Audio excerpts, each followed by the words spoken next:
Israel के military base पर होंगे हमले।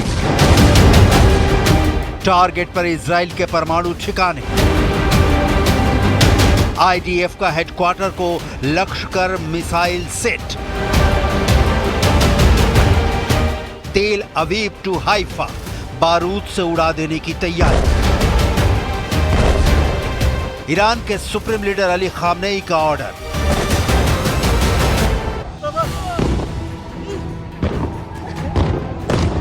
ईरान छोड़ेगा नहीं। इजराइल ने जिस तरह से ईरान के मिसाइल सेंटरों को निशाना बनाकर उसे तबाह किया है, ईरान के सुप्रीम लीडर अली खामनेई ने उसका जायजा लेने के बाद सुप्रीम नेशनल सिक्योरिटी काउंसिल को इजराइल को करारा जवाब देने का ऑर्डर जारी कर दिया है।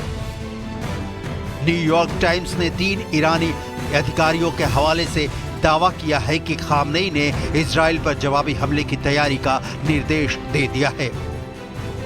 ईरान इजराइल पर हमले की पूरी तैयारी में है, लेकिन ये हमला कब होगा इसकी तारीख अभी तक तय नहीं की गई है। पश्चिमी मीडिया में ईरान के हमले को लेकर 2 तारीखों पर चर्चा चल रही है। पहली तारीख 5 नवंबर के बाद, दूसरी तारीख 5 नवंबर के पहले। 5 नवंबर को सीमा रेखा इसलिए माना जा रहा है क्योंकि इस तारीख को अमेरिका में राष्ट्रपति का चुनाव होना है। हालांकि ईरान की ओर से हमले की किसी तारीख का ऐलान नहीं किया गया है। ईरान के हमले की सूरत में इजराइल फिर पलटवार करेगा, इसकी तैयारी का ऐलान इजराइल डिफेंस फोर्स कर चुका है। इसका प्लान भी सामने आ चुका है। इस बार इजराइल ईरान के तेल डिपो और परमाणु सेंटरों को भी निशाना बना सकता है, लेकिन ये सब कुछ निर्भर है ईरान के हमले की तीव्रता पर। ईरान ने इजराइल पर जो अब तक हमले किए हैं उसकी डिटेल से नेक्स्ट अटैक का पैटर्न समझा जा सकता है, जिसकी डिटेल आपको आगे दिखाएंगे। अभी सुप्रीम लीडर अली खामनेई ने सेना के लिए जो ऑर्डर जारी किया है उसकी डिटेल देख लेते हैं। न्यूयॉर्क टाइम्स की रिपोर्ट 3 ईरानी अधिकारियों का दावा है कि परिषद में बैठक के दौरान खामनेई ने जोर देकर कहा कि इजरायली हमलों का जवाब हमें देना होगा। उन्होंने कहा कि इजराइल के हमले को नजरअंदाज करते हुए कदम पीछे खींचने का मतलब ईरान के लिए हार स्वीकार करने के बराबर ही होगा। ऐसे में ईरान को इजराइल के हमलों का जवाब देना और इसके लिए तैयारी की जाए।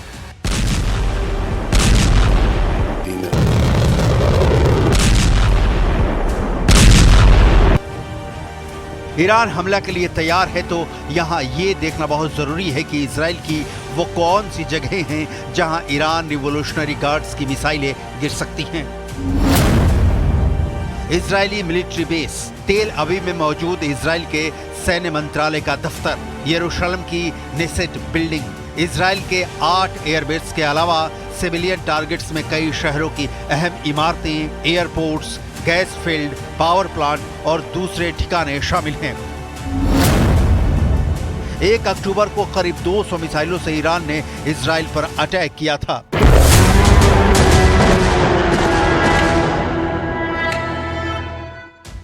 तब अमेरिकी और इजरायली कोलिशन ने ज्यादातर मिसाइलों को हवा में ही इंटरसेप्ट कर उन्हें मार गिराया था, जिससे इजराइल को कम से कम नुकसान हुआ। 13 अप्रैल 2024 को भी यही हुआ था। जब ईरान ने इजराइल पर हमला किया तो इजराइल को कम से कम नुकसान हुआ।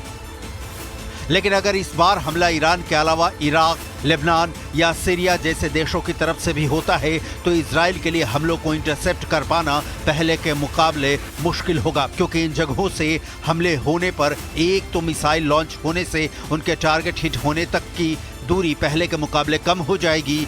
दूसरा, दूरी कम होने की वजह से आसमान में फ्लाइट टाइम भी कम हो जाएगा और इससे मिसाइल आसानी से पकड़ में नहीं आएंगे। ईरान इजराइल से एक कदम आगे रहना चाहता है।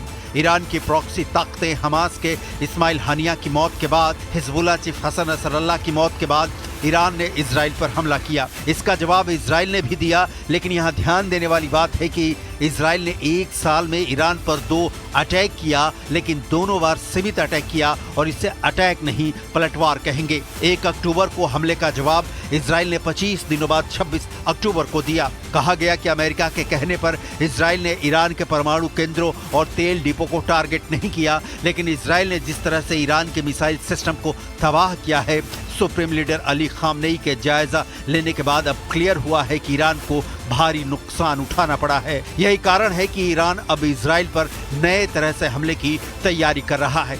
इसका कोई कारण नहीं कि यह हमला पहले से ज्यादा ताकतवर नहीं होगा, लेकिन कितना ताकतवर होगा ये अभी कह पाना मुश्किल है।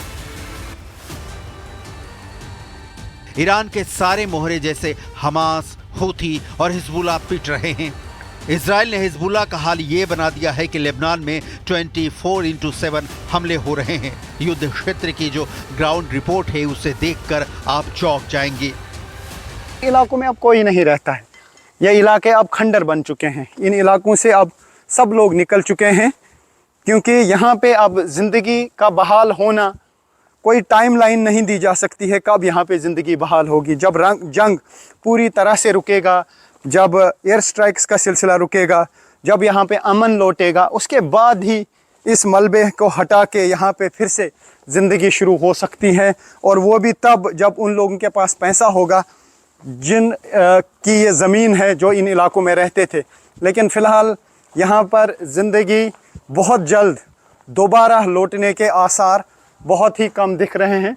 ये देखिए, यहाँ पे जब आप देखेंगे ये गाड़ियों की हालत होती है जब धमाके होते हैं, जब बारूद का यहाँ पे पड़ता है, तो ये देखिए कि बारूद का असर कितना सख्त होता है और क्या होता है हाल यहाँ इन इमारतों का, इन जगहों का। तो सारा कुछ यहाँ पे बर्बाद हुआ है, तबाह हुआ है, और इस तबाही के निशान यहाँ पे न जाने कितनी दहाइयों तक रहेंगे। इस बर्बादी के पीछे ईरान का बहुत बड़ा हाथ है। पूरी दुनिया के सामने ये क्लियर है कि हिजबुल्लाह तब तक जंग में है जब तक ईरान का उसके सिर पर हाथ है।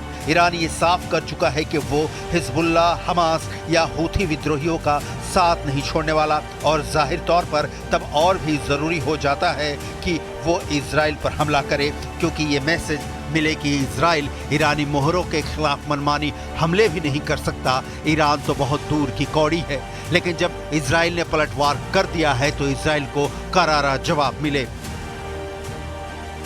ईरान का इजराइल के खिलाफ हमले का रिवेंज प्लान इसलिए भी पक्का लग रहा है क्योंकि रूस जैसी शक्ति उसके साथ खड़ी है।